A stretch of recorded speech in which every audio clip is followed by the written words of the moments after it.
जम्मू कश्मीर में युवाओं के साथ, परीक्षा की तैयारी कर रहे उम्मीदवारों के साथ नाइंसाफी का सिलसिला कोई नई बात तो नहीं है। यहाँ कुछ भी हो जाए, पिस्ता हमेशा एस्पिरेंट ही है। लेकिन इस बार उम्मीदवारों को ये उम्मीद थी कि उनके साथ नाइंसाफी तो नहीं की जाएगी। जी हाँ, हम बात कर रहे हैं जेकेपी कांस्टेबल के उम्मीदवारों की। वही उम्मीदवार जो एज रिलैक्सेशन की मांग करते हुए कब से सड़कों पर हैं। वही उम्मीदवार जिन्होंने एज रिलैक्सेशन के लिए किस किस का दरवाजा नहीं खटखटाया। लेकिन आलम कुछ ऐसा है कि कल जम्मू कश्मीर पुलिस कांस्टेबल की परीक्षा है और एज रिलैक्सेशन की मांग कर रहे इन उम्मीदवारों को एक बार फिर से निराशा ही हाथ लगी है।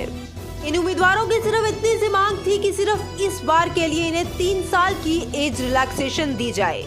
जैसा कि हम जानते हैं कि जम्मू कश्मीर पुलिस कांस्टेबल की परीक्षा के लिए एज लिमिट 18 वर्ष से 28 वर्ष तक है। इस बार ये उम्मीदवार मांग कर रहे थे कि एज लिमिट 32 वर्ष तक की जाए, क्योंकि एक लंबे अंतराल 8 साल के बाद जम्मू कश्मीर में परीक्षा होने जा रही थी और इसी के चलते जो उम्मीदवार इन 8 सालों में परीक्षा देने के लिए एलिजिबल थे वो अब ओवर एज हो गए थे। इसी के चलते एज रिलैक्सेशन की मांग कर रहे 79 उम्मीदवारों ने हाई कोर्ट का दरवाजा भी खटखटाया, जहां उन्होंने कहा कि 8 साल बाद होने जा रही इस परीक्षा में इस बार के लिए उन्हें एज रिलैक्सेशन दी जाए। और हाई कोर्ट ने उनकी बात सुनी भी।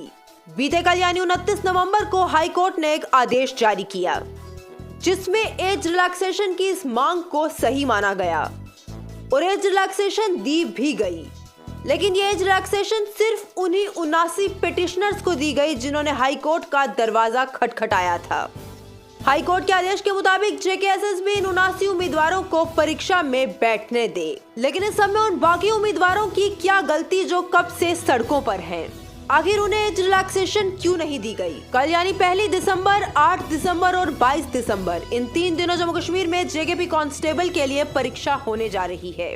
कुछ दिन पहले एडमिट कार्ड भी जारी हो गया था, लेकिन फिर भी उम्मीदवारों में एक उम्मीद की किरण थी कि शायद इस बार हमारी मांग सुन ली जाए और ये पेपर पोस्टपोन किया जाए। लेकिन अब कल परीक्षा होने जा रही है और सभी तैयारियां कर ली गई हैं और एज रिलैक्सेशन की मांग कर रहे उम्मीदवार आज परीक्षा से एक दिन पहले तक भी सड़कों पर ही हैं।